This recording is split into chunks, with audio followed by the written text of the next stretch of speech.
What's up, everybody? It's DJ Darby back with the Red, White, and Pissed podcast. It is 10:33 on the 12th of February, and we did a show. I think it was Tuesday, and it might have uploaded Wednesday. And so I'm glad y'all bared with me on that one because I was trying to work out the kinks on it. I'm still trying to work on it. I'm not expecting this show to be perfect, but I know what to work on, and maybe we can work on it and fix it. But anyways, again, I don't have a ton of time with it being so late. I do want to go to bed here pretty soon. But we do have a good bit to talk about because, that's kind of the benefit of waiting a few days to go, back on live, or I say live, back on the podcast or whatever. So we're always going to kind of be a little bit behind on the current news. So if you listen, uh, if you listen on a Wednesday, well, I probably videoed it on a Tuesday. And I'm trying to work on that. I'll upload it on my lunch break tomorrow if I have time. But tonight we're going to talk about the really controversial Super Bowl halftime show, and basically both shows. We'll hit on both shows. Um, we're going to talk about the Iranian deal and the Trump stuff. I don't really have a ton of information on that because they've yet to meet, like, again, and come up with something. But we kind of know where both parties line and want to sit with it. So we're going to talk about that a little bit. And then here's a really controversial one, and I'm going to get a little bit blowback on this, but I do consider myself a white nationalist. And before you cancel me or take me off of here, just know I don't care. But uh, I think you should hear my side of this and kind of be a little bit open minded to it. It's not popular. I say it's not popular. It's not publicly popular because anytime you throw the word white in there as a race, it's kind of controversial, which it should have never been. But that's where we're at. It's 2026 and we're still there. Anyways, um, I'm gonna try to hit on all these. I'm reading my summary of what I want to go over. I have the facts for all this, and mostly today's going to be an opinion based, but I'm going to drop facts in there to let you create your own opinion on it. And I do want to let you look into this kind of stuff for yourself. I want to bring awareness because I can't educate you on everything. Anyways, so we're going to look on the Muslim and the issues on the Muslim influx in America. And then at this point, how can Trump save his presidency? Because we're coming up on the midterms. All we've really done, and I've done it, I'm guilty of it as well. But we're kind of at a point now where, like, it's make or break, man. Because we don't want to give the Democrats that, you know, the fuel to their fire, because we know what their goal is going to be. It's going to be impeach him and his panel, I guess you can call them. They're not really. I think they're a big problem too. And see where we're at with a lot of stuff, because it's not really looking too good for anybody with a logical mindset, because we all know Democrats are pretty deranged in their mindset of things. So, with that being said, we have a lot to go over, but I'm not going to hit on it 100% on each topic. I'm going to let you, you know, kind of go through and make an assumption of yourself, and give you the ability to go back and fact check stuff, because, like I said, at the end of the day, I'm just trying to bring awareness to you. I'm not trying to let you form an opinion without you doing the research, because then again, how can you go argue for one side of one argument if you don't know the facts to it? And that's a big thing for me. So, uh, let's start out with the Super Bowl halftime show. Okay, so obviously you have two this year, and I'm gonna be honest with you, I haven't watched either one of them because I do know the political agenda. I'm a big football fan. Um, and I say big football fan, I'm a really big college football fan. I'm an Alabama fan, of course, but I also have, and I know I'm gonna get a lot of shit for this one, but I'm a Cowboys fan. But I don't really keep up with the NFL as much as I should. Sundays are very busy for me, so I really don't have a lot of time to sit down and watch uh, the game itself. Sorry, I'm putting my phone on Do Not Disturb because who knows what's going to pop up or call. Anyways, so with that being said, I can't tell you how the performances go. I've, of course, like everybody, seen the crap on Facebook. I've seen all the videos.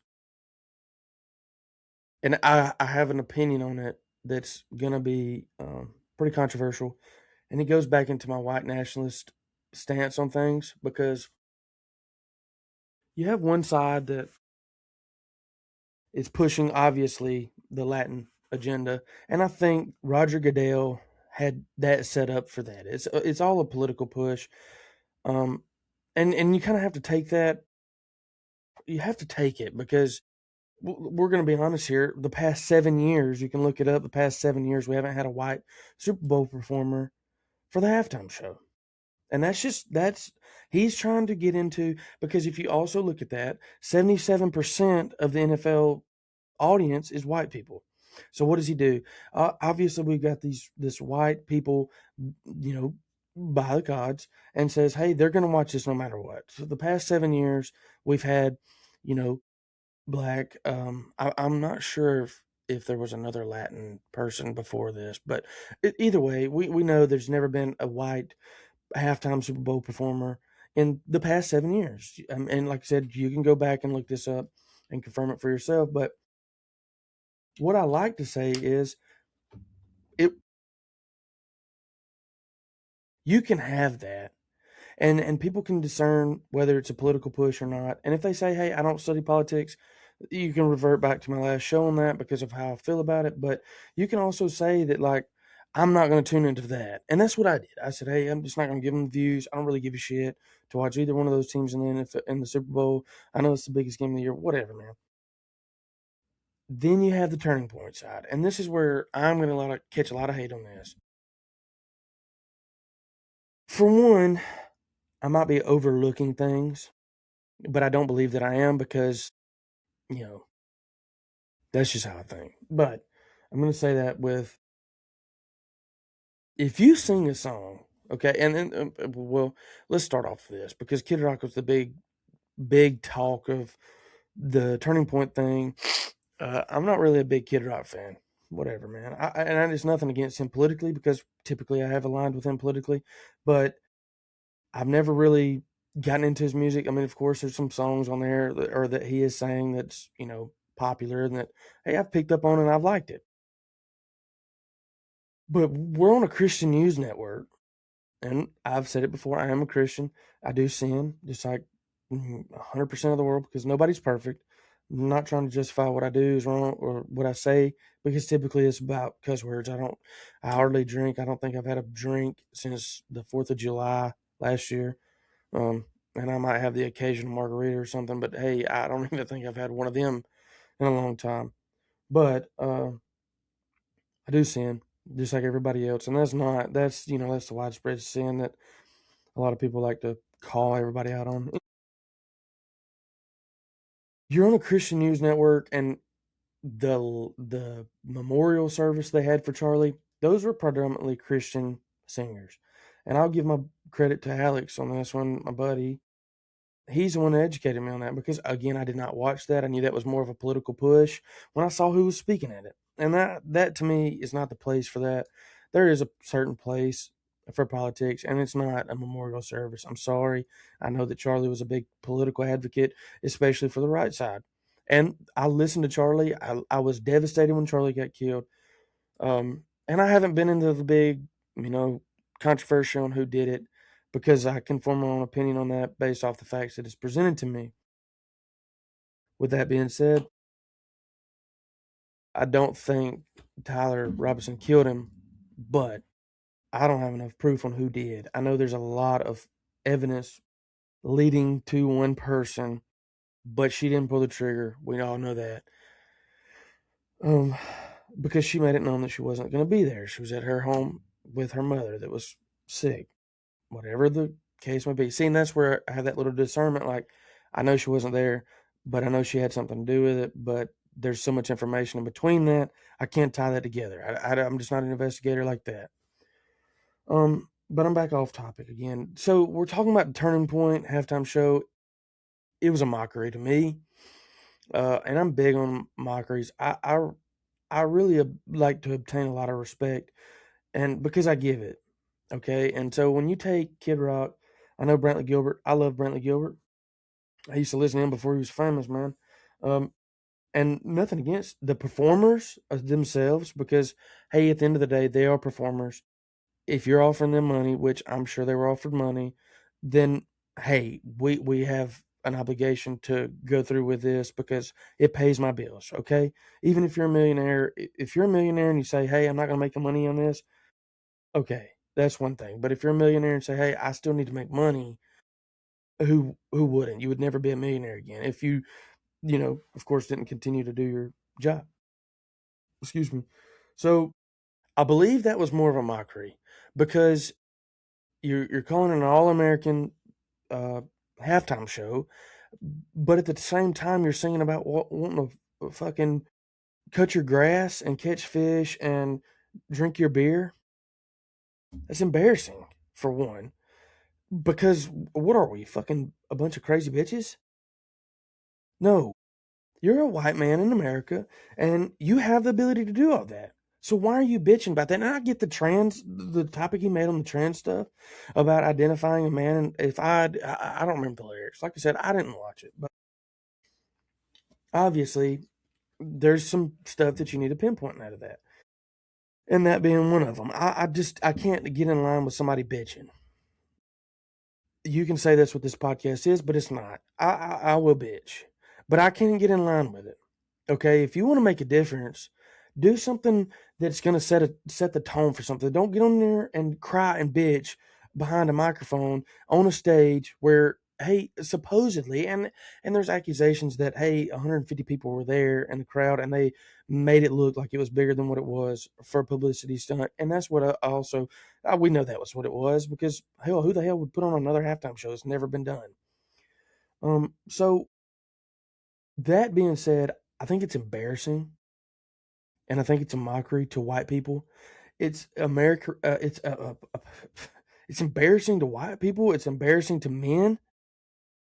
Don't get on here and sing about fucking wanting to cut your grass, bro. Nobody's stopping you from doing that. Nobody's stopping you from drinking your beer. But you're making the point on the trans crap. What the fuck are you doing? You're writing a song about cutting your grass and singing it. Bro, I think I would take that. Let them give me the microphone. I promise you, I would light a fire under somebody's ass in a positive manner to make a difference. But as a white man in America, hell, you just want to drink your beer and cut your grass? I'm sorry. Fuck. Are we not gonna talk about the mass genocide of white people that's happened since the 1950s? Bro, it's there. The facts are there. Who's making that happen? Politicians, maybe, or these same Jews that you're literally in bed with. So, and that's a little. That's one of those things you're gonna have to take the discernment. And I'm giving you the opportunity to come in and say they're not tied to Jews. But I promise you, if you take the time out of your day, pick up your phone and say, hey, I'm going to go look this up for myself. Go get on your computer or your phone or your iPad or whatever you have and go look up and follow the trails to it. I bet nobody, I bet nobody wants to trace J.D. Vance to Les Wexner. Oh, yeah, the guy that's a co-conspirator in the fucking Epstein files from Ohio, who everybody knows that if you are going to be a politician in Ohio, it goes through him and you need to be funded by him. He runs Ohio. But what is he? Pin drop. He's a fucking Jew. And I'm honestly brings me to my next point on this. Are we tired of losing it? Because the Latina or Latin halftime show, pretty much they were ecstatic, man. They showed their patriotism to their country, and it just so happens to be in America. You can bitch about it all day long. On Facebook, on Twitter, TikTok, whatever. I don't want to see your bullshit about the halftime show that he put on when you fucking did nothing. You're a white person in this country and you do fucking nothing. You're waiting on somebody else to take a stand. And it's just like the Epstein shit. Well, we've got to do something. Well, who the fuck's holding you back? I can ask myself the same thing. Where do you start, right? And that's the question that a lot of people have to make. So far, right now, I'm just going to be honest with you. Where I'm going to start at is I'm going to let those little crooked pieces of shit be held accountable within. Because if you look at it, and this goes back to another topic we're going to touch on about saving Trump's presidency, those people are going to suffer. But hey, you've got Pam Bondi on here getting asked about the Epstein files and talking about the DOJ. Or not the DOJ, the Dow. Who the fuck asked you about the Dow? I mean, are you deaf? Or do you not know why you're there? Because we know why you're there. You knew why you were going there. You knew that, hey, I need to answer these questions by bullshitting them and getting away from it. That sounds like a fucked up situation in itself. She needs out. Cash Patel still needs out. He's a fucking idiot. But we're getting nothing. So, about that, hey, white people in America, do something, man. I'm going to refer to something I saw on Facebook, and it's going to be bullshit because it's not that public. I mean, it was a public post, and it didn't really get a lot of traction, but it got the wrong traction, and it got the traction to piss me off enough for me to comment on it. So, of course, you have a white dude, he's fighting a black dude, and I look in the comments, I'm like, fuck, that's pretty cool. I mean, that's how you handle business, and that's how you've always handled business in America up until you got sued for it or whatever, or you had these racial rights or whatever. And understand, when I say this, I'm not insinuating that we need to do this, but black people stand up for black people. All in those comments, all they were saying was, hey, I would have stepped in and I would have jumped old buddy. Did you not see the Montgomery chair brawl? Did you not, excuse me, did you not see what happened the last time y'all fought black people? I just don't think the right people were there, to be honest with you. Okay, fuck it. They got beat up by some dudes with some chairs or whatever. But hey, give somebody else that opportunity. I promise you, it's not going to turn out the way it is. But hey, we're going to ignore that. But like I was stating, is if you look at it, obviously in that first halftime show, the actual halftime show, the Latin community gets behind each other. The black community's obviously behind each other every time. It don't make a fuck who's in the wrong. They're going to step with them. And hey, credit where it's due, man. But I can't tell you the last time that I've ever seen a white person jump another black or jump a black person for fighting another white guy.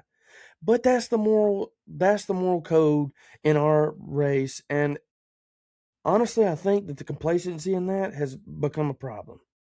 We've talked on, holding accountability for yourself, and we've talked on that the last episode, but now it's kind of going to be around complacency here. Even to the T of the Epstein stuff. We're so complacent that, hey, I live in this comfy house. It's not the multi-million-dollar house, but I'm comfortable. I work the same basic job every day, being miserable, but I'm comfortable. I've got to pay my bills here. Whatever the case may be, you're too complacent, and that's where we're at. Okay, and I'm gonna be honest with you, we're not looking good for white. Call me what you want to call me. If anything, I can identify for whatever the fuck I want to be now, and I'm a white nationalist. I'm a realist. I'm not gonna push for no bullshit agenda. And I'm going to be honest with you. I'm not going to push for no agenda that's going to detriment my society and my race. Because everybody else is. So here I am. I'm going to stick out. And I'm sick of it. Quite honestly, I mean, you can say that you're racist.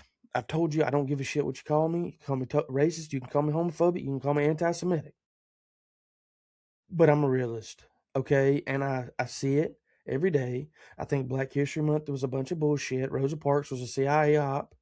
And she owned a car.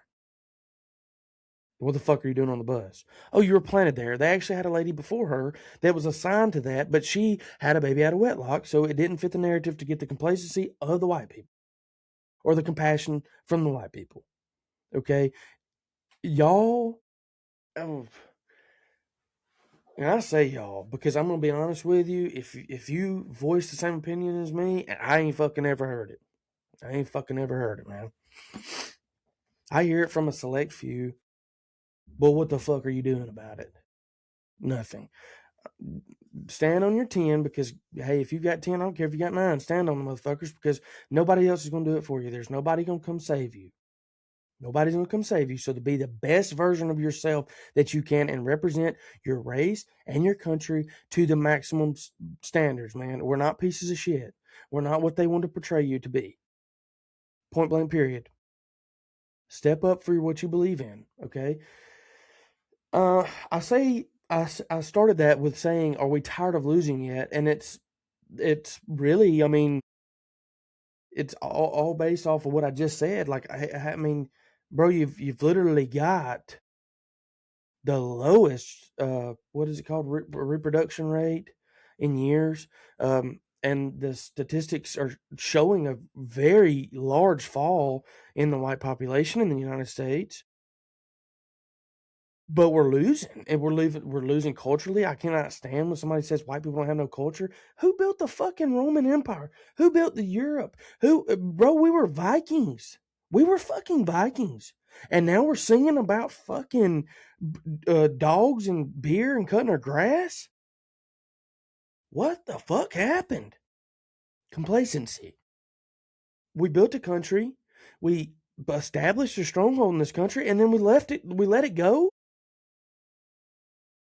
Compassion and being compassionate for thy neighbor, that is amazing. That's a great topic to talk on. But your neighbor wants to fucking kill you and rob you for everything you own. So at this point, stop the bitching in your songs. We don't want to hear that shit. Stop the fucking Hitler talk. Bro, I'm just going to be honest with you. You don't even know what the fuck I mean, his agenda. Do I think there was a little bit of problems within that? Hell yeah, dude. I mean, am I going to support a genocide no matter what? No. But the dude had the right idea. I mean, just being straight up with you, he had a problem within, and he had to relinquish that. He had to get rid of that.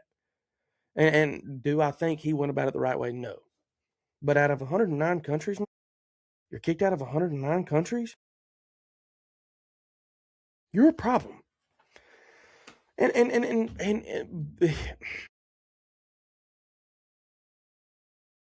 I say black people, but I'm also going to say this. Black people have become so victimized to beyond belief, and you white people that are weak-minded play into it because of that. Oh my God, we did put them in. No, ma'am, no, sir. Their own people sold them. 3% of the slave population reached America. Okay, I want you to understand that. And the Civil War, we're gonna have a whole episode. I'm a freaking Civil War nut. I am a history nut. The Civil War, I'm so passionate about, and I'm gonna be honest with you, I've kind of been hesitant on even making an episode for it because I will get fired up, son. Fired up. But what I was saying is, they have had this whole victim complex now, and we need reparations. We need all this. Go get the fucking reparations from your ancestors that sold you. Okay? Do you understand that the Scottish, which, hey, I've got Scottish in my blood, whatever. And I'm not out here begging for reparations, but my family is Scottish and English. And guess what happened? The Scottish were the first ever slaves in the United States. You don't believe me? Look it the fuck up. And don't look it up in your Jewish textbook. Go look it up. Take the time before you have a little ounce of compassion for somebody who didn't even encounter that. You can even go back to the civil rights movement. 95% of that was a crock of shit. I'm just telling you what the fucking history says. Look up the statistics in World War II on the black soldiers. I'm not going to tell you much else. Go look at it. Go look at the Tuskegee Airmen. Yeah, no bombers were taken down at the time. But I want you to know that the fucking Nazi army was depleted. But they lost more planes compared to the Nazi planes than anybody. And hey, we have Netflix series for them. What do you think is on the Netflix series? How can we victimize these people now? How can we glorify them so that when they have something bad happen to them, when they rob you at the grocery store, you have to have that little bit of victim complex to say, I don't know that I'm gonna be okay. I'm okay with that. It's just that one bad apple. You think so? Hey, and be honest with you, been around black people my whole life, and I've met some really great guys. One of them I consider one of my best friends. But he knows how to act. He knows how to support his family. He knows how to go to work. You would never know. And I say that, and that's one of the big, oh, I got a blank friend. That's cringy as fuck to me. I'm not going to tell you, I don't give a fuck. I don't care. And I can't stand when, in the Trump campaign, hey, let's black Americans for Trump. No, you're just American. Same thing with the African American and the Latin Americans. And you're just American, bro. If you really want to be an American, be an American. You don't have to tie the other shit to it. Whoever even started that? I'm sure I'm going to look into that. Because whoever even fucking started that? But I could talk all day on that. Literally, I mean, you got to think as a white American, you literally have to deal with all these, and I say problematic things that just not, I'm going to say, let's say the Pacific Asian or Pacific whatever. Let's just say the Chinese / the Asians or the whatever. They're not all bad. No. But they want what you got, man. And you're not doing anything. Do you know who runs the chicken industry right now?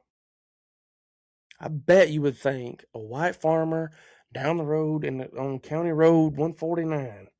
No, sir, it's the Vietnamese. And you just think they just so happen to come over here from Vietnam and run the chicken industry. And you think they want the well-being of you? No, sir. Because at the end of the day, every race sticks together but white people. Every day. I saw it in high school. I saw it in the real world. I saw it at work. I see it going to the grocery store. And that's okay. I'm not downplaying the fact that they shouldn't do that. But what I am saying is the white people that need to be held accountable are fucking bitches. I'm sorry. If you get offended by that, you're a bitch.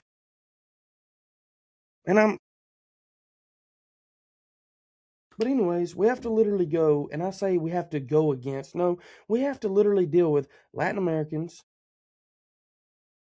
Muslims, Chinese / Asians, Japanese, whatever, Vietnamese. I'm just going to say anything on that side of the hemisphere, we have to deal with it. We have to deal with Jews, and then we have to deal with the ghetto, black people. And I will say that there's been some great instances where, I've gotten into debates with people and they say, oh, you have systematic racism. Bro, I'm just going to be honest with you. That has been debunked millions of times. And I can just tell you for an example. Go to your local court office. If you find one black judge, one black attorney, and ask them where they're from, if they tell you they're from the ghetto, there's your systematic racism debunked right there. Because what it does is it means you have to take accountability for your actions. And where you're raised don't mean a fucking thing. Okay? My dad was a piece of shit, and it still is a piece of shit. I ain't heard from the motherfucker, and I can't tell you how long. But does that make me a bad dad? No. So if you're raised in the hood, you look around like, man, this is really a shithole. I want to better myself. I want to get out of here. I want to raise my family. I want to go to that suburban neighborhood, and I want to prosper. Okay? That's what you need. If you want to talk about systematic racism, I think that's why it's debunked. And you say that, well, a lot of them end up in the prison system. That's accountability, bro. You go sell the dope, you know what's going to happen. You go rob that grocery store, you know what's going to happen. And it ain't from the funding. You get food stamps. You get the free house. What the fuck are you selling dope for? To get out the hood? How about you go get a job? How about you start young and say, I'm going to go get a great job. I'm going to build a career. I'm going to go to college. And I'm going to get an education. And I'm going to get out of here. And I'm going to get my mama and everybody else with me too. You know Gucci Mane? He's from Bessemer, Alabama. You know what he did? He left his mama and them in the hood. I mean, I'm not saying he had to take her out, but if you want your people to prosper like you say you do, get them the fuck out of the situation that you claim is so victimized. And it is. It's so victimized. He ain't do nothing. He ain't do nothing but rob that man. He ain't to shoot him. Motherfucker, yeah, he did. Okay, and that argument is so kind of fuck. Do you, and you know, they really ask you, do you think your property is worth more than their life? Well, did they think their life was worth as much as my property? It's a double-edged sword.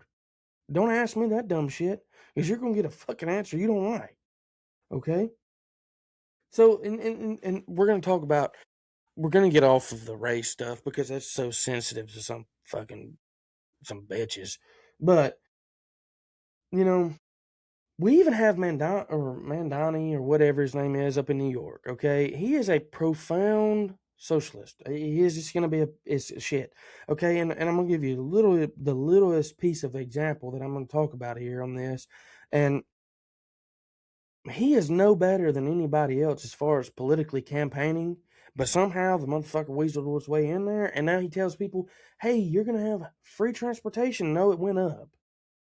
Dude, you can tax the hell out of the rich people, but you ain't gonna help nobody. Okay, just gonna be honest with you. Socialism, communism. Karl Marx was a Jew. Does nobody like to talk about that? Joseph Stalin. That never worked. It never will work. And you vote for it. So I don't want to hear your bitching. I don't want to see any fucking New York people move to Alabama, Florida, Georgia, Tennessee, Mississippi, Louisiana, Texas. Stay the fuck up there and handle your same shit. Just like California needs to stay their happy ass over there on that side of the globe and leave us the fuck alone. But man, Diamond, we're talking about him, you know, and I cannot agree with him on anything, and I'm anti-communist, I'm anti-socialist, whatever you want to call me. I'm not a capitalist, but I do believe in the capital business. Like, hey, you were smart enough to, and you took that leap to go get that business. Yeah, you make your money, okay? But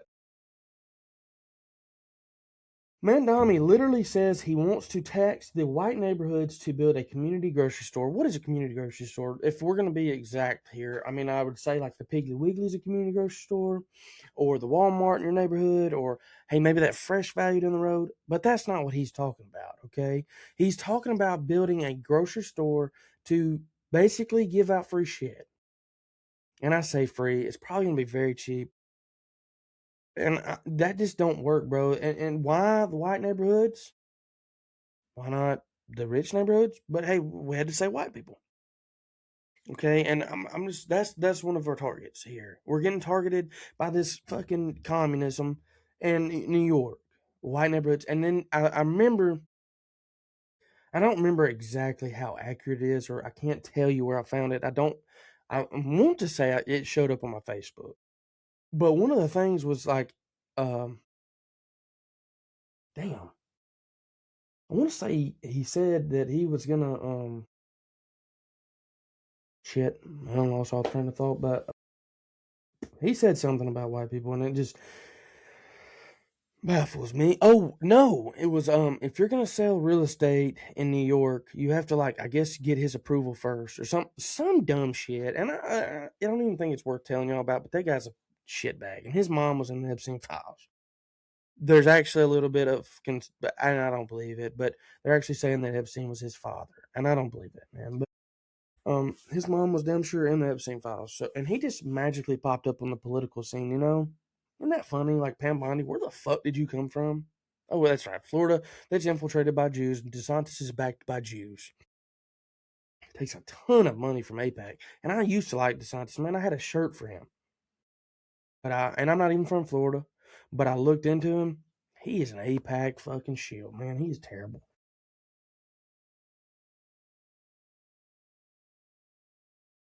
Here's where, you know, and this race stuff is really a big, it's a it's a bunch of stuff, and it all ties them together. And that, like I said, on my last episode, I was terrible about it in the last episode. It was actually, I absolutely thought about deleting it. It was terrible. But the Ray stuff is going to have these branches, okay? And you can think of it as like a tree. And of course, you have these branches that shoot off, and they're little pieces of evidence that just show you, like, the population rate, the, infertility rate, the stuff just is there, but people are scared to look up in the tree. Okay, and when I say we're in white genocide, it is there, and it's bad. Okay, and like I've numbers, I have to find them in my notes, but they're bad, and it's embarrassing. And you're gonna keep singing songs about cutting your fucking grass. I don't want to hear your shit. Okay, I want some fucking shit to happen, and it's gonna have to happen soon. But we're gonna look. Now you go back. We're gonna go back to Minneapolis for just a little bit. Did y'all hear when they broke down the amount of fraud that happened? Look at, and now, and I understand there's bigger pictures behind all of this, and most of them are the Somalians, and that is a shithole country. It's a third world country. And I told you last week or earlier this week that I would hit on the immigration stuff, and it's coming. It's coming, I promise. And it's going to all, like, dude, when I make a show, it's going to have different branches to it. And we're going to refer back to that tree branch. But I'm going to have branches to stuff that branches off. And I don't have enough time to do it all. But what I am going to tell you is the Somalians, they were not white. They weren't raised in a proper country. They were here, and they were frauding the shit out of it. As much as $115 million an hour. You think, that's not fucking real. Man, yeah, it is. I'm not a math guru, but I can just tell you right now that $115 million an hour from every taxpaying citizen in this United States has somehow funded some type of fucking fraud. And I was actually watching the congressional hearing on when they brought dipshit, the black guy up from Minnesota. Do you think he literally said, arrest me? Bro, they know they have the power, and I'll give it Nick Shirley, man. Nick Shirley is a freaking a saint to go in there and uncover all that. But they are not going to do him no justice. Do you think it just so happens we have all these crazy rights, and where we have them at is being insinuated by, Gavin Newsom's goofy ass gay motherfucker, and Tim Waltz fucking tampon Tim. Do you think that there's not riots everywhere else? Like, there's not. And to the magnitude that they got blown out of proportion on is absolutely absurd. But it's just where the fucking fraud's at. Okay, and I'm why are we not picturing that? And why in the fuck are you still not pissed off about it? It's like here's about the American politics that really just frustrates the shit out of me.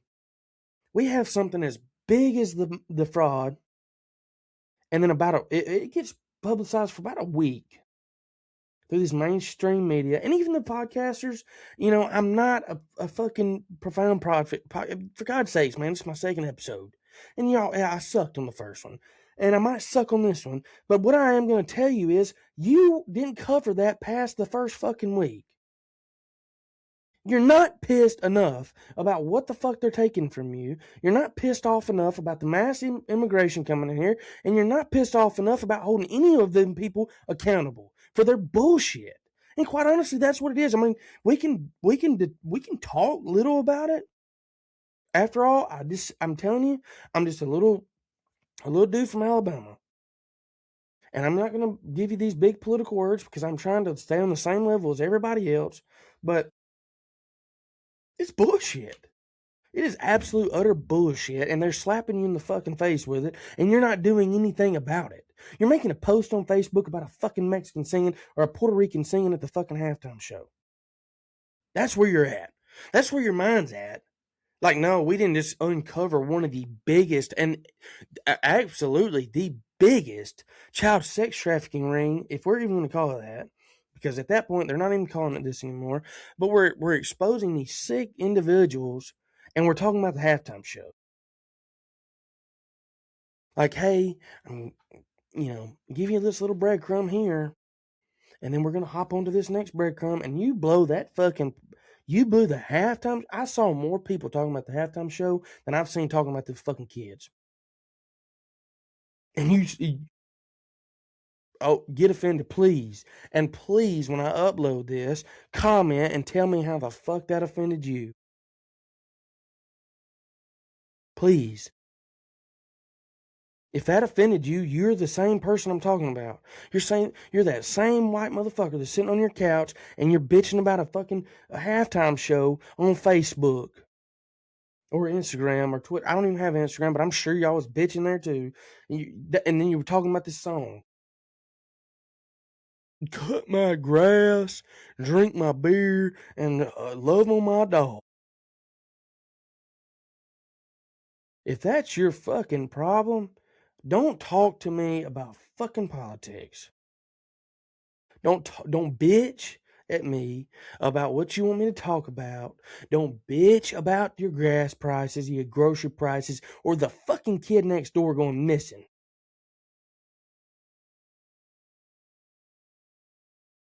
It makes me sick, dude. You fucking makes me sick.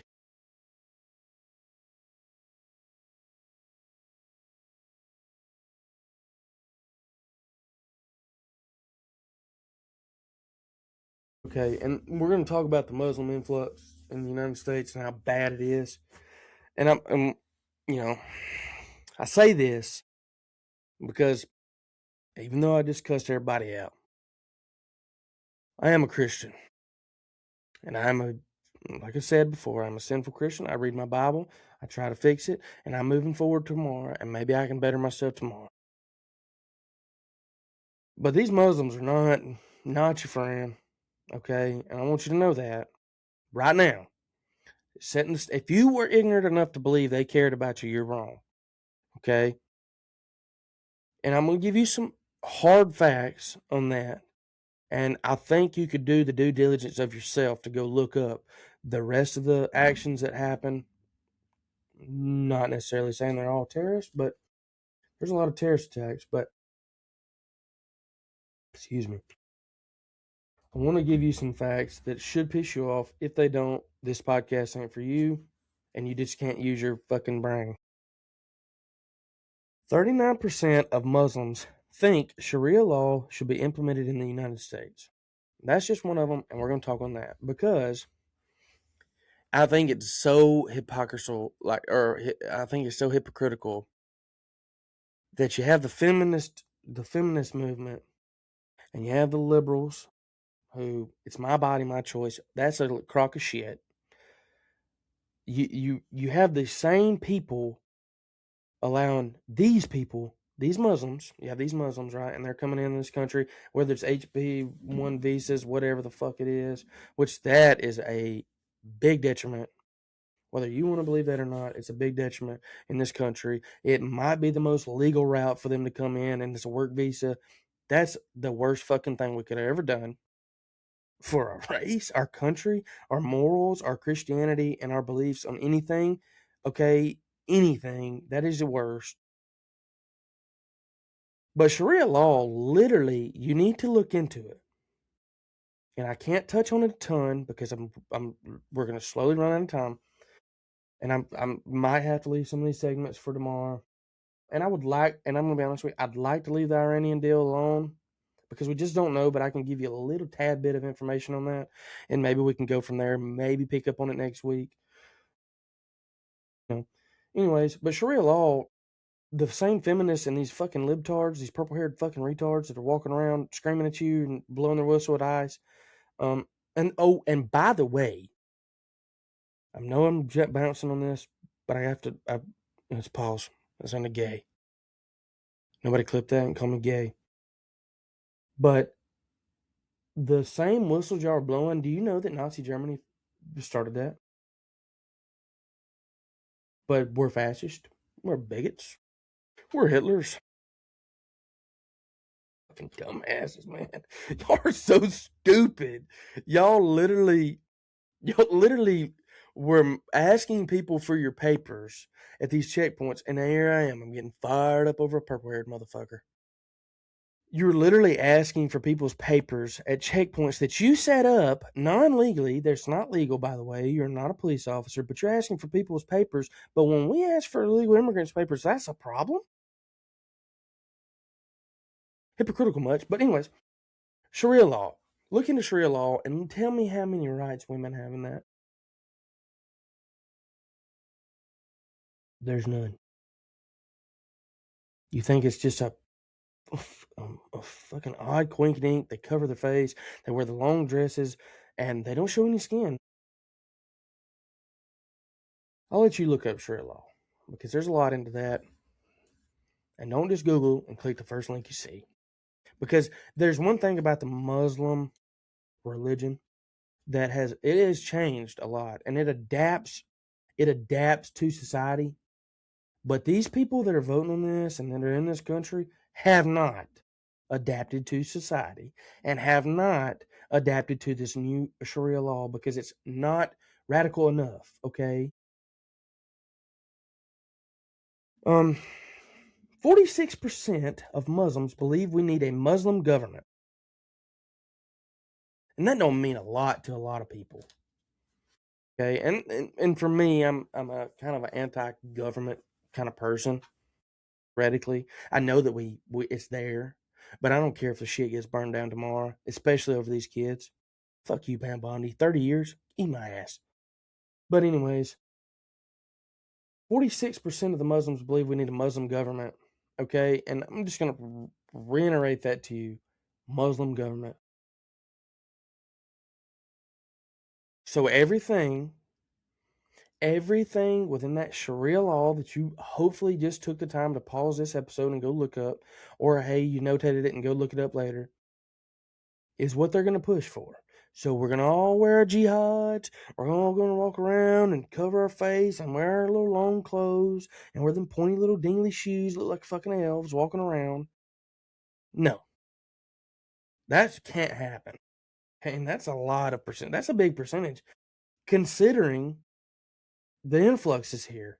You take 40% of these 100,000 people that are here off HB1 visas that are bullshit, and you take 40%, that's a lot. And you think they're not coming in? Look at Minnesota, man. Look at New York. There's a lot of Muslims. And I say Muslims like it's not just a whole region of the world over there. It's based off the religion. And if I'm going to attack Jews, I'm going to attack Muslims because I can't stand either one of them. Okay, and I can't stand a hypocritical Christian that sits here and talks about, well, states, they have the right for an abortion because I'm a woman, I'm a Christian. No. Please don't even entertain your stupidity with that. And Erica Kirk, man, Christians. And I say that lightly, and I mean that because there's a lot of great Christians, and there's a lot of actual biblically. If you support Israel, current state of Israel, based off the Bible, you haven't read the Bible. But we're talking about Muslims, okay? So 50% of the Muslims believe it should be illegal to have a cartoon picture of Muhammad. It should be illegal, and I'm talking about imprisonment illegal. And here's where that Muslim government is starting to come into play. You really think that a non-radicalized Muslim or Islamist, whatever you want to call these people, they literally think that you should be imprisoned for having or producing a picture of Muhammad as a cartoon character. The same motherfucker who had a 9-year-old wife. Shouldn't be a cartoon character, okay? And you gonna come arrest me for that? Oh, boy.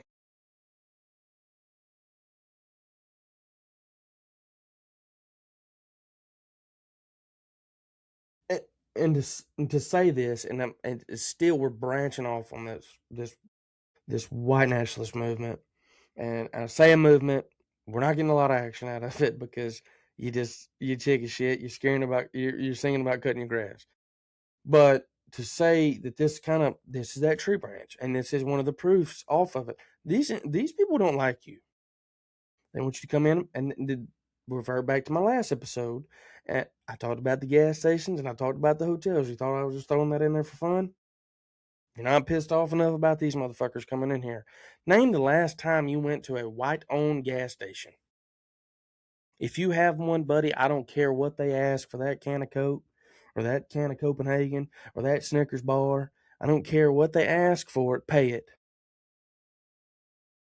Because I can tell you right now, Buddy Jihad down the road is going to have one that's overpriced and probably expired, and you need to find out who you're supporting, okay? But man, these people don't care about you, and it just coincidentally, and like I told you on the last episode, there's no coincidence here. There's no such thing as a coincidence in politics. There's no coincidence in anything, but maybe running into the same guy at a different store about an hour later. That's a coincidence. That's a little odd, but hey, he might even be fucking following you. But this is not coincidental, okay? They have this big influx of them coming in, and a lot of these are radicalized, but they fit in the narrative because maybe we should hide out just a little bit longer. They're public about hating you.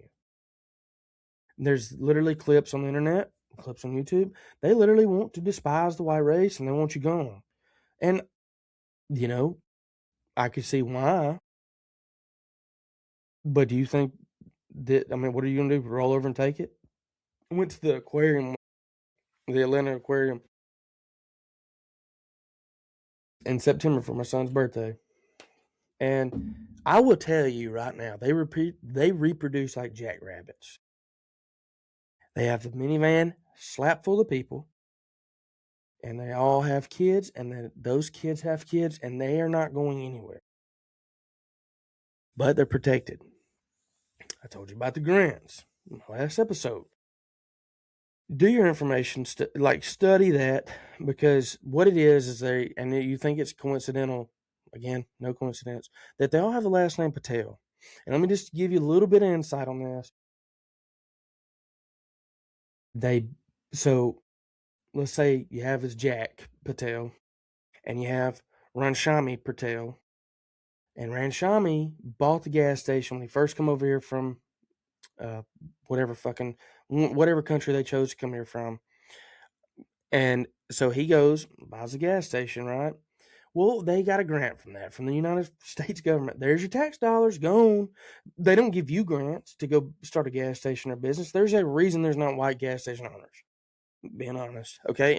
But anyways, you got Rand Shami over here who got the grant. Well, that grant's up in 5 years. So what do? They sell it to Jack Patel. Same last name, different first name, different person. Okay. They have this Jack over here. He has another 5 years. So then you have a fucking trickle effect, and they just keep getting government grants every 5 years. A new grant, new grant, new grant. It's not fucking, it's not rocket science, man. How many gas stations do you really see shut down in urban population areas? Really, the rural population areas, they don't really get shut down much. They stink. The whole place fucking stinks. They sell out of date food, and they don't care because at some point you're not going to be able to pass a gas station.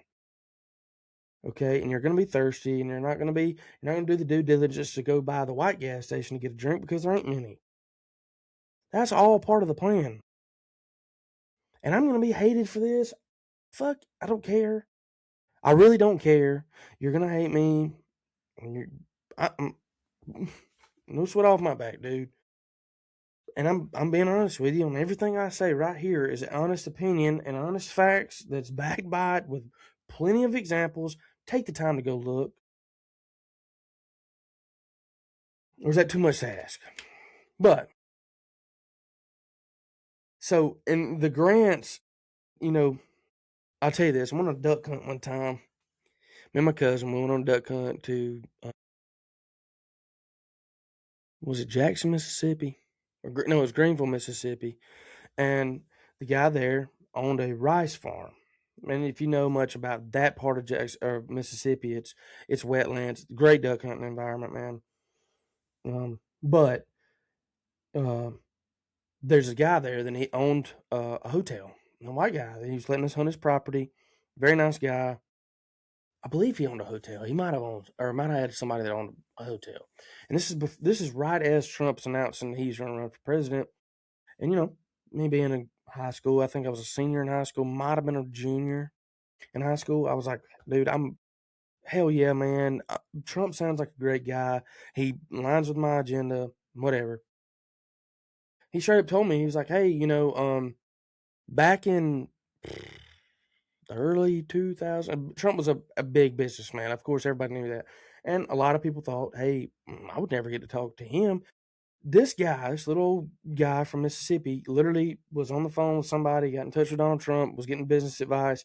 Donald Trump literally told him, man, you cannot compete with them because the federal government is backing them. They're not going to back you.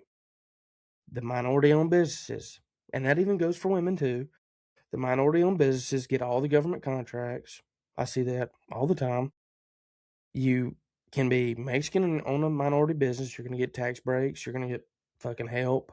You're going to get the government assistance. You're going to get the government contracts.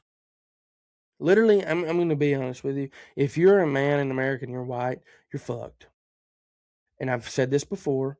So go put that business that you plan on starting in your wife's name.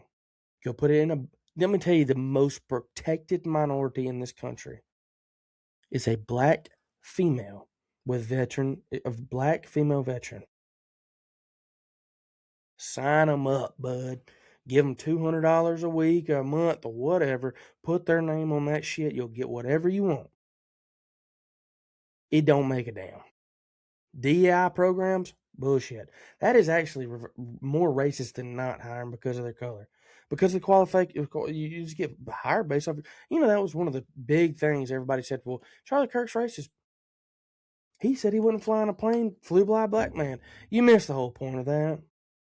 The whole point of that was the DI program is basically taking the least qualified but hiring them because of their skin color. Do you know I've actually been overlooked for a job because I wasn't black? And it was told to me. Hey man, I'm just going to be honest with you. Per federal regulations, we have to hire X amount of minorities. And I'm just going to be telling you right now, you're wasting your time applying. Okay. That's all I need to know. But you're supposed to tell me that I'm not oppressed. I don't care. I don't want the victim complex. I still make it every day. I still go bust my ass every day. I still provide for my family. But I'm telling you right now, it happens. It's happened a million times. Do you think it's just weird that these scholarships that people are granted, most of them are minorities? Your doctor's Chinese. Your doctor's fucking Indian. Your doctor's black. And it's not that they're not qualified mentally, but they had to get to the college somehow and get these student loans paid for, right? You don't think that's just a little odd? It's a coincidence. God forbid it's a coincidence. You're just not pissed off enough about it. That's the thing. You've never raised a fucking finger at protesting that. You'd rather protest and let them in. You'd rather just, and I'm guilty, bro. When I'm telling y'all, I'm telling you right now, I'm guilty of the same shit. That's why I feel justifiable to call you out on it, because I see it for myself. I go to work. I can't afford to go protest. Do you think that it's just weird? Here locally, they protest during business hours at our local city hall. At 5:15, I'm riding by to go counter protest. They're gone. That's not a coincidence. They know who runs the fucking show. It's these hardworking individuals, but they don't have you just mad enough yet. You're not pissed off enough yet. You're just that close. You just need that little bit of push. I needed the push too. And I needed a little bit of information that I've gathered upon myself to go and see that. And I've lived it. bro, I'm just gonna be honest with you. It's there. It's in your face every fucking day, and you're not pissed off enough, and you're not gonna do anything about it until somebody gives you that little jolt, or until it affects you closely. Like maybe that job promotion you don't get because somebody of a different color gets, but they're less qualified than you. No, bud, you're just not there. You're just not mentally fucking there yet. And if it takes you watching my podcast, me being a little nobody, that hey, I'm accountable for the same mistakes that you're making right now. Maybe it takes that to get a little jolt of energy up your ass. And run out of time. So I want to before I say this, I'm gonna hit on all the topics. I'm not gonna hit on them a lot because, like I said, we're running out of time. We're an hour in the show. Iran, this Iranian Trump deal, and the reason I'm hitting on this because, and I want y'all to understand my train of thought on this. If I don't hit on it just a little bit, by Monday, it's probably going to be either non-existent or not talked about because, hey, here we are. It's here for a fucking week and it's gone. There's gonna be something else Monday that I'm gonna have to talk about. Tuesday, whenever I get to do my next show. So the Iranian deal, here's where we're at with this, and I don't know if you followed it, but I think you should because it impacts a lot of the next topic of what I'm talking about, which is the Trump saving his presidency stuff. Iran, we bombed them in June of last year. We bombed their nuclear program under the underground bunkers. And how can I make a show without talking about Israel? But here's the deal with that. Israel had bombed them prior to. Okay, and Israel wants to confiscate their land, and I say confiscate. They're going to take it. That's how they want to do it. They've already ran through Gaza. It's flattened out. They did the demo work before anybody ever got there with a machine, pretty much. And so here, Israel cannot go to war without America. I want you to understand that right now. We're either going to have to back them or we're going to be there for them. That's a problem to me. And I want you to, when I tell you this too, Iran is not your little pushover country that everybody over here on the West likes to portray it to be. They're not. They're sophisticated, and they have a military defense system that is. They have a lot of missiles, bro. They make like I think it's 300 a week or 300 a day. I'd have to check on them facts a little bit more, but what they want to do is they they have this uranium, right? And that's how they based off. They literally want to enrich uranium. Uranium. So they mine it. Let's say they mine it, okay? Well, that's their right. I will say that nations don't have a right because then I would be taking the side of Israel because they say they have a right to every fucking thing they touch because they're Jews. Um But Iran wants to be able to do that. And so they're willing to take in the supervision of it to where, hey, United States, if you think we're going to, do something wrong with this uranium, whatever, you can supervise us. You're more than welcome to come over here, take pictures, do whatever. I'm going to have a little bit of a talking point on that in a second. But they're literally saying, hey, you can come watch, you can come supervise, whatever. We're not doing anything wrong with it. This is what we want to do, but we're not going to not do it. Okay, the United States is like, that's understandable until today. So notate this: when I'm making this video, it's February 12th. Today, Netanyahu came to the United States for the sixth fucking time. The sixth time this man has showed up to either Mar-a-Lago or the White House. Today was the White House. They had a great meeting, but it was private. No media. Nobody can come in there. I'm guessing maybe Vance was involved because he has his little hand in everything, but Iran is willing to work with the United States on certain things. That's understandable. What they're not willing to work with them on is the missile stuff and the ability to not, have that uranium enrichment program where they go through and they create the uranium and they mine it and they get it all together and stuff. They're not willing to give up on that. To say that they're not willing to give up on it because they're going to use a nuclear weapon is a little bit I'm not going to say that they're not going to build a nuclear weapon because they have not been proven to not. But they have also said you're more than willing to come over here and supervise it. The whole nuclear program, everything they got going on. Here's where I'm at with this. If they do build a nuke, or if there's, hard evidence they're building a nuke, bomb the shit out of them. They know we will. But I don't think they're willing to go through that again. So, with that being said, Israel's is not with that. They don't want that. They want us to take out their missiles because what does that lead, from there? Well, if you have missiles, you can shoot down planes, you can bomb Israel from the distance that they're at. You can literally bombard them with bombs and they can't do anything to stop it. I don't care how many domes you got, Iron Dome, clad, whatever they call them. Their defense system cannot keep up with the amount of missiles that Iran would shoot into Israel. But we are not, as in the United States, we're not there for their missile program. We're not there for that. We're there for the nuclear program, period. It just so happened, and I'm not a conspiracy theorist, but I will tell you this, there is enough evidence to say that Israel killed John F. Kennedy. And when I'm saying that, JFK knew Israel was building a nuke, okay, and it was public. Oh, well, I say it was public. It's not public. They're not allowed to build nukes, okay? And they've been public with at this point of saying they have them, but they're not allowed to build them, especially at the time JFK was president. So what happened with that is JFK literally said, hey, we're going to come over there and look at your nukes, and we're going to look at your stuff, and we want to find out if you're building a nuke or not. So the first prime minister of Israel, he backed out. He literally, JFK pushed enough to say, hey, fuck you, we're coming. Well, he resigned. Coincidentally, I'm saying that with quotations in case you're not looking at the video side of this, but coincidentally, JFK was killed 8 months later. There's a lot of details to that too. You can probably find that out on your own. Because like I said, I don't have a ton of time. But you can find that on your own, and it's there. They were never proven to kill JFK, but I can just tell you the CIA had a lot to do with that.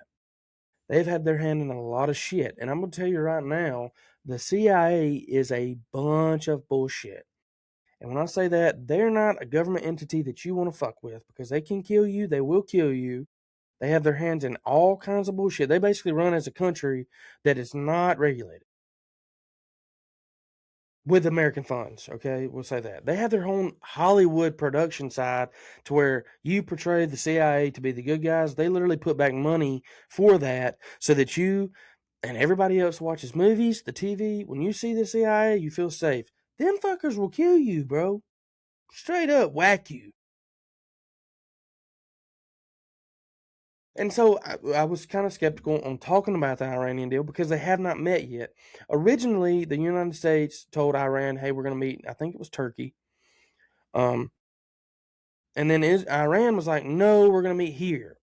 Well, Trump really, and I get it, you're going to try to establish dominance. That's part of he's a great deal maker. I'll give him that. His part of trying to establish, and I can't really diagnose whether it's he's trying to prove his dominance or he's literally he's just truly not really willing to negotiate with them. So what he said is, fuck it, the meeting's off. Called it off. You change the location. It's going to be here or it's not going to be anywhere. Well, the other 7 countries, the other 7, they call themselves something, but like I know the Emiratis and all them other people were behind the United States saying, hey, if we don't get a deal here, these people that we control of this Islamic state is going to revolt against us like Iran's going through right now with their protesters. And I want you to know this.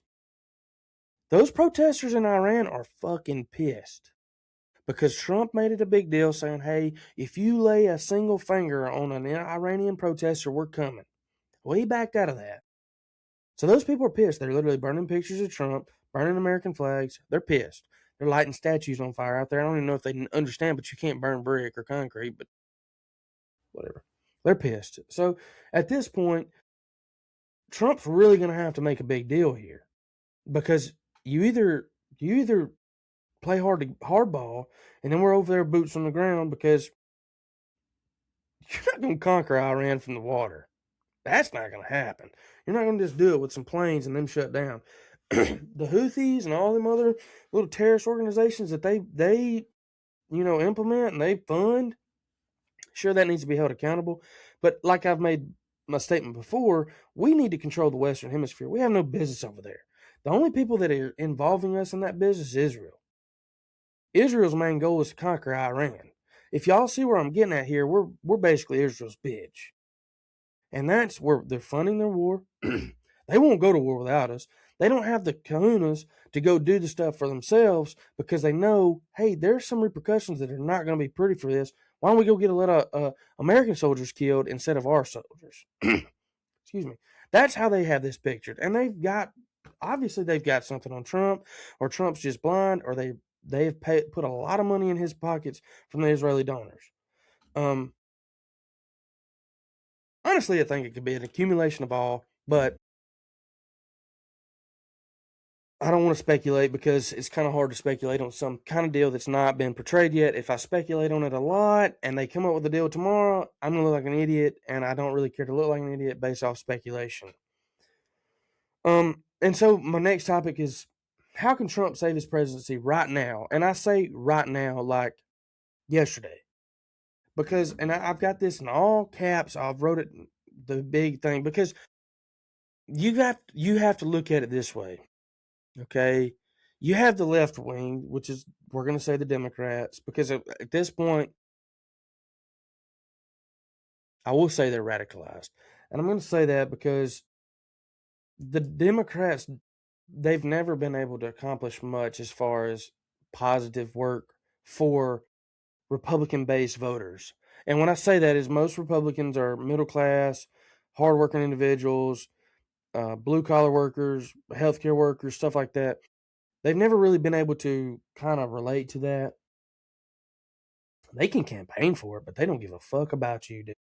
And I'm beginning to think the Republicans don't either. And I've actually come to that conclusion on my own. Like, set in stone. I know that they don't care about us, but we have to go back to our morals here. And like I said, I've touched on this in the first episode.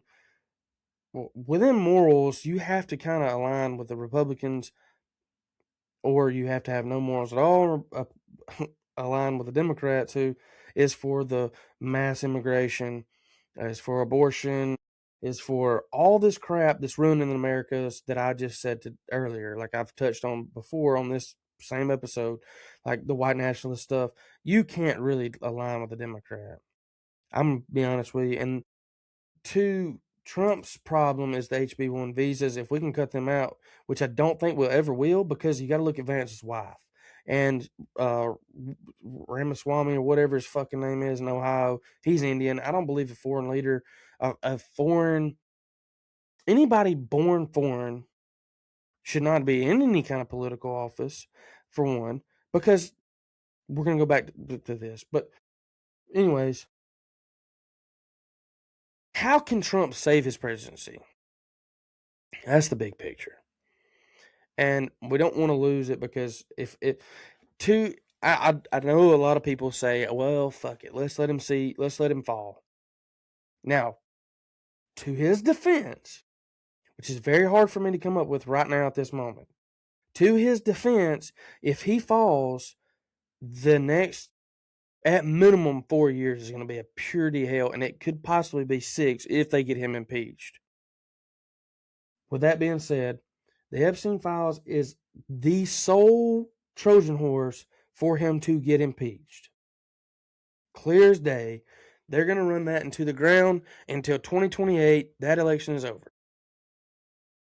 You can't not. I mean, morally, everybody, I can assume that morally everybody on the right would vote against it. I mean, he only needed, I think it was like 10,000 or what, I don't know the numbers on that, but literally and morally, you can't be in a Republican position or even on the slightest bit of the right and say, well, if he don't discover the Epstein stuff, we're still going to vote him in. Or we're still going to vote at the midterms for him. We're still going to vote Vance in, which is, please God, don't let that happen, because I'm telling you, he is a sick piece of shit somewhere. And he hadn't even spoke about the Epstein stuff. Have y'all noticed that? He has been extremely quiet. He usually talks a lot, extremely quiet. And it's because his little buddy, Les Wexner, is from Ohio, who funded his whole campaigning program, who's funded all of anything that's coming out of Ohio's program. Yeah. That's the cold hard truth on that one. Because, I mean, I'm going to be honest with you, I was optimistic about him. He was a very good speaker. Obama was a very good speaker, but he's a piece of shit.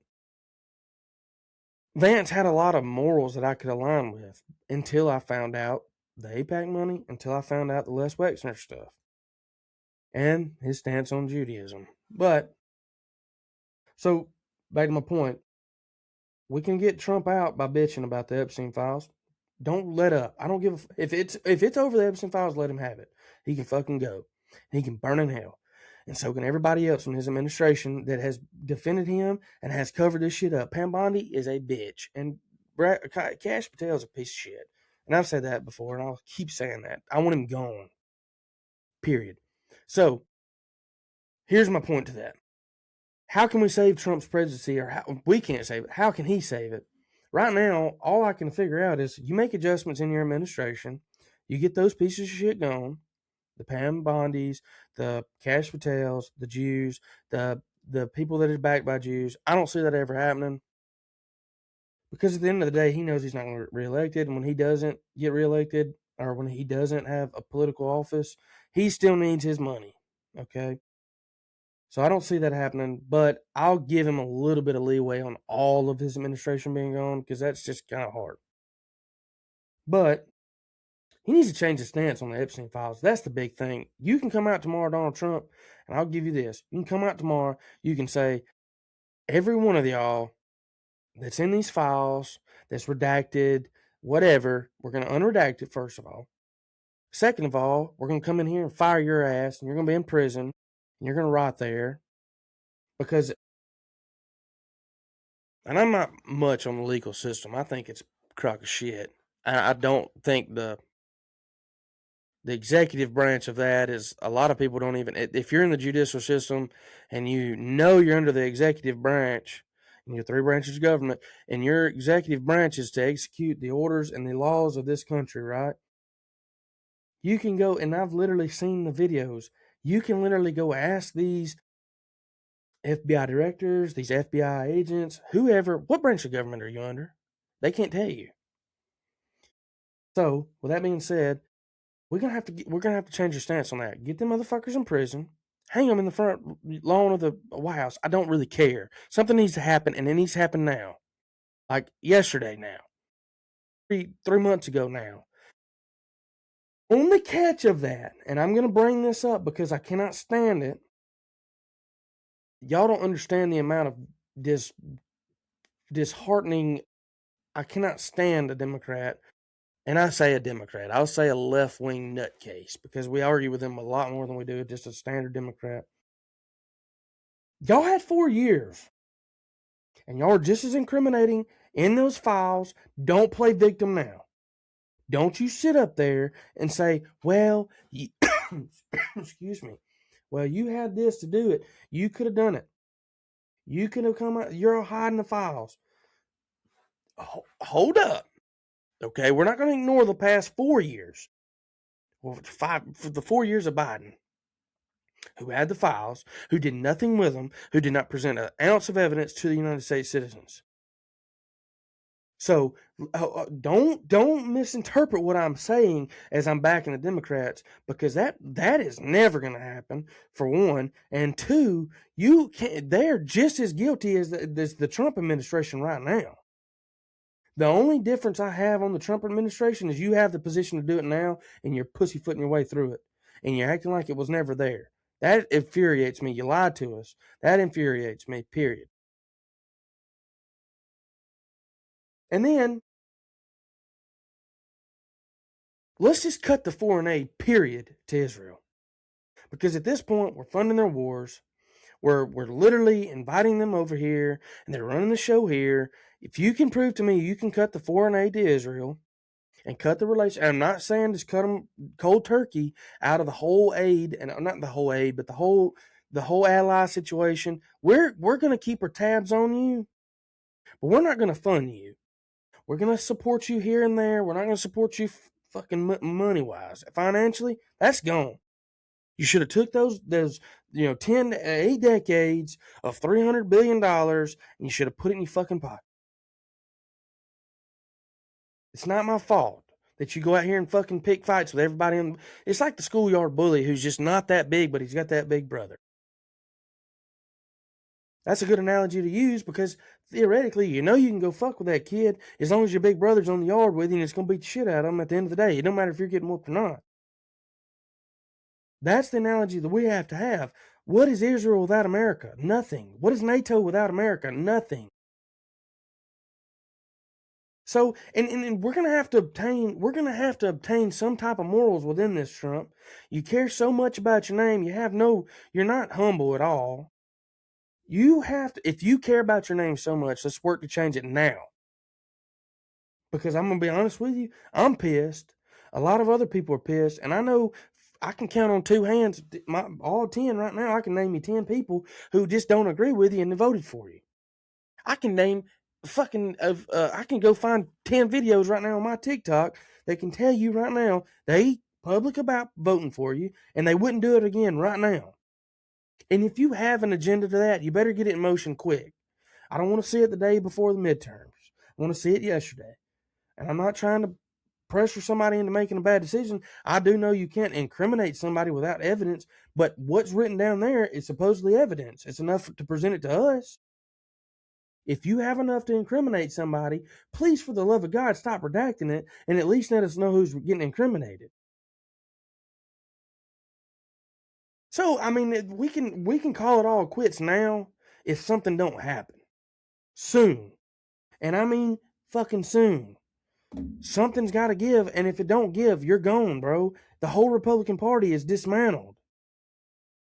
You don't have the votes anymore. You don't have the support anymore. Something's going to happen, and it's going to have to be fucking big really quick like. And I'm just going to be honest with you, if it don't happen, if you vote a Republican, you're fucked. I'm the same person. I'm like I said earlier, I'm not going to tell you something that I'm not guilty of. I voted Republican. We're fucked. You let the Democrats impeach him, and you watch the hell that's going to be rained on this country. We don't have the House. You might as well chalk up 2 years. That's wasted. We damn sure ain't gonna get another election. So something's got to give, and I'm not willing to take anymore. I'm not willing to just sit back and relax on my white nationalism stance, my political stance on Trump, on my Epstein files. I'm just not willing to give up on it. I'm not going to, and I know a lot of other people are not.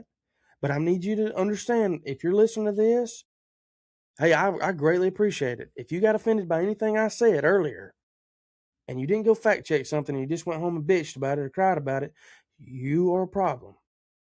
If you're a white man, and like I said, I hold myself accountable. And I'm just as bad as anybody else about it.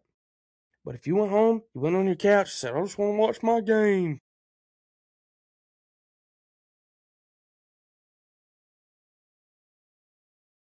If you went to the grocery store and you see, white kid getting beat up, I'm just going to record it and sit here and watch. You're just as big as the problem.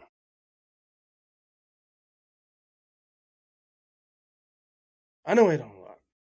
And I have some more facts for the next show, and I'm hoping that we can have a little bit more of an entertaining week as far as political news. Hopefully this Iranian deal can go our way. And when I say our way, I mean like maybe not as much Israel way, but hey, we're staying out of all of it. Israel, if you want to fuck with them on anything else, you can have at it. But I don't see that happening because they're not going to do anything without us behind. So, I appreciate everybody tuning in tonight or listening to the show whenever you get to listen to it. I did check the views on YouTube earlier, and I'm grateful for everybody that clicked and watched it and subscribed to my YouTube channel. I hope that that's not the only video y'all ever watched, because I'm gonna keep putting out some great stuff. I would think. A lot of this is opinion based, but I have factual evidence to go along with it. And if you're subjected to facts, then you're subjected to reality, and it's worthless, man. And at some point, the accountability and all this complacency, something's got to give. You got to be accountable. You got to be pissed off. It's okay. I mean, my blood pressure goes up, I'm sure, probably 10 times a day. But the accountability side of things is something as little as, if you want to train on accountability, and I say train like we're in the gym or something, but if you want to train on accountability, go put your shopping cart up. And the complacency stuff, like, you're not that comfortable. I'm just gonna be honest with you. There's no physical way that you're that comfortable. You have to have some mental desire to be the best that you can ever be within your personal life, within, it's like, your work or your finances or your home responsibilities. And then you got to incorporate that to, well, what am I portrayed to be? If I'm walking in the gas station, I'm that, shaggy looking white guy, wear my slippers, and you can just tell I've just smoked, 2 blunts before I came into the gas station.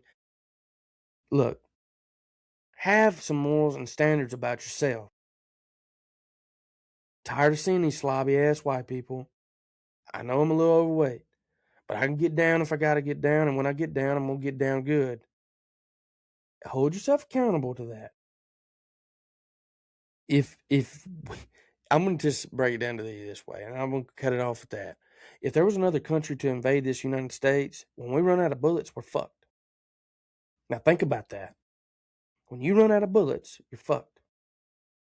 Any other country, those people train, Russia trains.